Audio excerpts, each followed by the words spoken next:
जो लोग जो शिव जी को भांग चढ़ाते हैं और जो काल भैरव को जो शराब पिलाते हैं, तो वो कहते हैं कि वो पीते ही हैं, तो ये क्या सही है? भांग इसलिए कि भांग भगवान शिव के हृदय गले में क्या है कि जहर है। जब बिस्मिल्लाहिर्रहमानिर्रहीम, अस्सलाम वालेकुम, वेलकम टू स्पेशल स्पीचेस। दोस्तों, आज की वीडियो में एक बच्चे ने पंडित से क्वेश्चन किया है कि जो हमारे भगवान हैं ये नशा किया करते थे, शराब पीते थे, बंग पीते थे, और आज हम हिंदू इनकी मूर्तियां बनाकर, इनके स्टैचूज बनाकर इनकी इबादत करते हैं, इनको पूजते हैं और इन पे शराब डालते हैं, दूध डालते हैं, भंग वगैरह डालते हैं, पैसों का भी ज़ाया करते हैं। तो पंडित ने उसे क्या जवाब दिया, आइए वो वीडियो देखते हैं और फिर डॉक्टर जाकिर नाइक साहब इसके बारे में क्या कह रहे हैं। बहुत ही इंटरेस्टिंग वीडियो है, बहुत ही इन्फॉर्मेटिव है। बिना किसी देरी के आज की वीडियो शुरू करते हैं। जो लोग जो शिव जी को भांग चढ़ाते हैं और जो काल भैरव को जो शराब पिलाते हैं, तो वो कहते हैं कि वो पीते ही हैं, तो ये क्या सही है? देखो, काल भैरव भगवान नहीं है जी। काल भैरव है जी।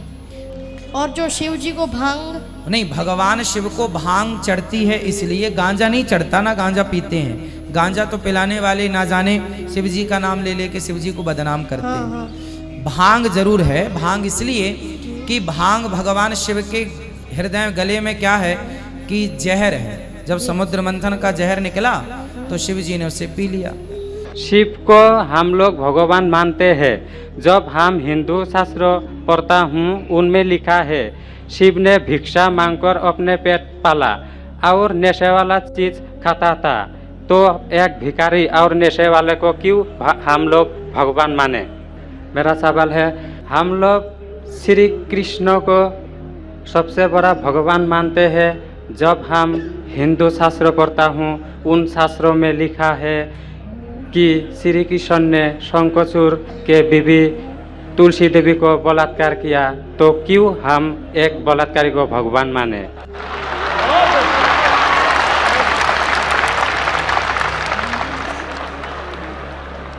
भाई साहब का सवाल है कि हम श्री कृष्ण को भगवान मानते हैं, अगर उसने बलात्कार किया है तो बलात्कारी को भगवान क्यों माने? भाई साहब, जैसे मैंने कहा कि मैं हिंदू धार्मिक किताब पढ़ चुका हूँ, वेद पढ़ चुका हूँ, महाभारत पढ़ चुका हूँ, रामायण पढ़ चुका हूँ, और मैं जब पब्लिक में प्रचार करता हूँ तो मैं ऐसा प्रचार करता हूँ, अच्छी बातें कहता हूँ, पढ़ता हूँ सब कुछ, यकसानियत की बात करता हूँ और कहता हूँ, इख्तिलाफ की नहीं करता हूँ। आपने जो सवाल पूछे कि क्यों मानते, मैं आपसे पूछूंगा आप क्यों मानते? आप अगर कहते नहीं मानना चाहिए तो आप मत मानो। तो मैं समझता हूं कि अगर श्री कृष्ण सही में भगवान के अवतार है, अगर सही में पैगंबर है, तो कोई भी पैगंबर बलात्कार नहीं कर सकता है। सर, लिखा है तो बोई में लिखा है, किताब ग्रंथ में लिखा है। भाई साहब, मैं जानता हूँ, मैं आपका जवाब देता हूँ, मैं जानता हूँ। मैंने नहीं कहा कि आप गलत कह रहे, मैं आपको कह रहा हूँ ना, मिसाल देता हूँ मैं। लूत अलैहिस्सलाम कुरान में लिखा है कि अल्लाह के पैगंबर है, ठीक है, लेकिन श्री कृष्ण अल्लाह के पैगंबर है, कुरान में नहीं लिखा है। लेकिन अल्लाह के रसूल फरमाते हैं कि इस धरती पे 1,24,000 पैगंबर भेजे, नाम से 25 है, उन 25 में से एक का नाम लूत अलैहिस्सलाम है। जब मैं बाइबल पढ़ता हूं, बाइबल में लिखा है कि लूत अलैहिस्सलाम ने जिना किया अपनी बेटियों के साथ। जो आपके शास्त्र में लिखा है उससे बड़ा गुनाह लिखा है बाइबल में। तो मैं क्या कहता हूं, वो बाइबल में गलत लिखा है। लूत अलैहिस्सलाम पे मैं इल्जाम लगा ही नहीं सकता हूं, क्योंकि लूत अलैहिस्सलाम अल्लाह के पैगंबर है। आप समझिए ना? तो मैं कहता हूं कि वो चीज जो बाइबल में है वो मिलावट है। अल्लाह के पैगंबर कभी भी अपनी बेटियों के साथ जिना नहीं कर सकते। तो मैं कहता हूं लूत अलैहिस्सलाम पैगंबर है, लेकिन वो चीज गलत है। जहां तक कि श्री कृष्ण का सवाल है, श्री कृष्ण का नाम कहीं भी कुरान में नहीं आया है, कहीं भी हदीस में नहीं आया है, लेकिन हमारे पैगंबर मोहम्मद सल्लल्लाहु अलैहि वसल्लम आखिरी पैगंबर फरमाते हैं कि दुनिया में 1,24,000 पैगंबर आ चुके। तो कोई मुझसे पूछता है क्या श्री कृष्ण पैगंबर हो सकते, तो मैं कहता हूं मुझे पता नहीं, हो भी सकते नहीं भी हो सकते। मैं ये नहीं कह सकता हूं कि कृष्ण अलैहिस्सलाम, ये नहीं कह सकता क्योंकि मैं जानता नहीं हूं, बराबर ना। लेकिन अगर है भी तो जितने पैगंबर आखिरी पैगंबर मोहम्मद सल्लल्लाहु अलैहि वसल्लम के पहले आए वो सिर्फ उन लोगों के लिए थे और उस वक्त के लिए थे।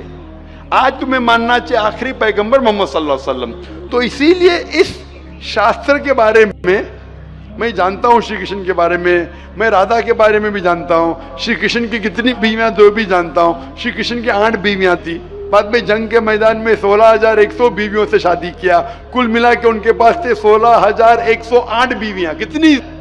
16,108 बीवियां महाभारत में लिखा है, और उन 16,108 में से राधा उनकी बीवी नहीं थी। और आपने जो कहा वो भी सही है। अभी मैं ज्यादा तफसील से बात नहीं करना चाहता हूँ, लोग कहेंगे जाकिर तनकीद कर रहा है, तो इसीलिए मैं इस बात को कतई नहीं मानता हूं कि ये भगवान की तरफ से हो सकता है। आप समझते ना? अगर श्री कृष्ण खुदा के अवतार है या पैगंबर है, तो कोई भी पैगंबर ऐसा नहीं कर सकता है। आप समझे ना? तो इसीलिए ये चीज मैं नहीं मानता हूं। आप मानते ऐसा कर सकते हैं श्री कृष्ण? किताब में लिखा है तो लिखा है तो, लेकिन आप आप नहीं मानते हैं। बिल्कुल सही, बराबर। मैं भी नहीं मानता हूं, मैं भी नहीं मानता हूं, क्योंकि कोई भी भगवान के पैगंबर, या अगर पैगंबर जो अच्छे इंसान, पैगंबर तो दूर की बात है, कोई भी अच्छा इंसान बलात्कार कर ही नहीं सकता। पैगंबर तो दूर की बात, आप समझे ना? कोई भी अच्छा धार्मिक इंसान बलात्कार नहीं कर सकता है, तो सवाल उठता ही नहीं। इसीलिए मैं लोगों के सामने ये सब पेश नहीं करता हूं, नहीं तो लोग बोलेंगे ये झगड़े लड़ा रहा है। आप समझे ना? मैं झगड़े लड़ाना नहीं चाहता हूं। कुरान में नहीं लिखे क्या, जो चीज यकसा नहीं है वो पेश करके लोग को लेके आओ। कुरान में लिखे जो यकसा है उसके बारे में बात करो, लोगों को करीब लेके आओ। तो मैं आपसे पूछना चाहता हूं कि आप मानते खुदा एक है? पहले और थोड़ा बोलने दो। बोलिए। तो ग्रंथ में ऐसा क्यों लिखा गया है? कुरान में तो टॉप क्लास है, एक भी सवाल ऐसा नहीं है, क्लियर एकदम फर्स्ट क्लास है। क्यों लिखा बोलता हूं मैं, क्यों? क्योंकि जैसे मैंने पहले कहा कि वक्त के दौरान ये जितने किताबें कुरान के पहले आई वो महदूद थी, एक वक्त के लिए, एक लोगों के लिए। वक्त के दौरान बदलते गई और एडिशन आते गए। जैसा मैंने पहले कहा कि महाभारत असल में जब आप पूछेंगे पंडितों से, महाभारत सबसे पहली बार अर्जुन के ग्रैंडसन ने कहा था। महाभारत उस टाइम 8,000 श्लोक थे। उसने दोस्तों से कहा, बच्चों ने बाप ने बेटे से कहा, फिर वो बाप ने बेटे से कहा, अपने बेटे से कहा, कहने से हो गया 24,000 श्लोक। अभी 8,000 से 24,000, 16,000 तो कोई ना कोई लिखाएगा ना, खुदा ने थोड़ी लिखे, वो तो इंसान ने लिखे। आज के तारीख में 1 लाख श्लोक है, तो ये सब मिलावट है ना, तो ऐसे मिलावट आती गई। इसीलिए मैंने जब पूछा कि अगर 1 गिलास पानी है, साफ पानी है, 1 कतरा गटर का पानी आपके सामने डालूंगा, आपके सामने डालूंगा, गंदा पानी, काला पानी, 1 बूंद उसे मिलाऊंगा तो नजर नहीं आएगा, आप वो पानी पीएंगे? क्यों? मिलावट है। अगर चुपके से किसने मिलाया आपको नहीं पता तो शायद पी लेंगे, बराबर ना? तो जब पता चल गया कि मिलावट है बाकी शास्त्रों में, तो साफ और सुथरे शास्त्रों की तरफ आओ ना। इसमें एक भी मिलावट नहीं है। चैलेंज है कुरान में, कुरान का चैलेंज है। इसीलिए जो लोग तनकीद करने की कोशिश करते हैं, एक फेमस आदमी है विलियम मोर, जो बहुत तनकीद करता है इस्लाम का। तो ये विलियम मोर ने, जो सबसे ज्यादा कट्टर खिलाफ था इस्लाम के, 200 साल पहले लिखा कि एक वाहिद मजहबी किताब जो 100% अभी तक के हूबहू वही है, जरा भी मिलावट नहीं है, वो था ईसाई। उसने कहा वो कुरान है। तो जो तनकीद करने वाला ऐसा लिख रहा है कि 100% वाहिद किताब जो 100% अभी तक सही है वो कुरान है। तो इसीलिए अगर आपको पता चला कि बाकी किताबों में मिलावट है, तो आप सही किताब की तरफ आ जाओ, कुरान की तरफ। हमको मालूम है, लेकिन लोगों को नहीं मालूम है। तो लोगों को छोड़ो, आप क्यों नहीं पहले मान लेते? आपको मालूम, आपने अमल कर रहे, तो बाकी लोग क्यों अमल करेंगे? भाई लोग तो खराब नहीं देखता है, सिर्फ बोलता है अच्छा है, लेकिन लिखा तो हम शास्त्रों क्यों माने वो? तो मैं आपसे पूछता हूँ, आप क्यों मान रहे फिर? सिर्फ उसी तरह। और छोटा एक क्वेश्चन है, 2 मेरा क्वेश्चन है। पूछे। कल लेके आया लेकिन मौका नहीं मिला। ठीक है, अभी मौका मिलेगा इंशाल्लाह। बोलिए, पूछिए। शिव को हम लोग भगवान मानते हैं। जब हम हिंदू शास्त्र पढ़ता हूँ, उनमें लिखा है शिव ने भिक्षा मांगकर अपने पेट पाला और नशे वाला चीज खाता था। तो एक भिखारी और नशे वाले को क्यों हम लोग भगवान माने? भाई साहब, मेरा जवाब वही है।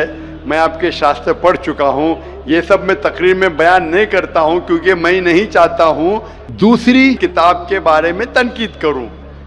मैं मानता हूँ जो आप बोलते बिल्कुल सही है, बिल्कुल सही फरमाते, लेकिन मैं ये सब बात करूँ तो दंगे फसाद हो जाएंगे ना। मैं अमन वाला आदमी हूँ ना। कुरान में भी नहीं लिखे कि लोगों की तनकीद करो। कुरान में लिखे सूरह अनाम में सूरह नंबर 6 आयत नंबर 108 के वो लोग जो दूसरे भगवान को पूछते हैं, गलत भगवान को पूछते हैं अल्लाह के अलावा, उनको गाली मत दो। बाकी लोग जो सही भगवान के अलावा दूसरे भगवान को पूछते हैं उनको गाली मत दो, नहीं तो जहालत में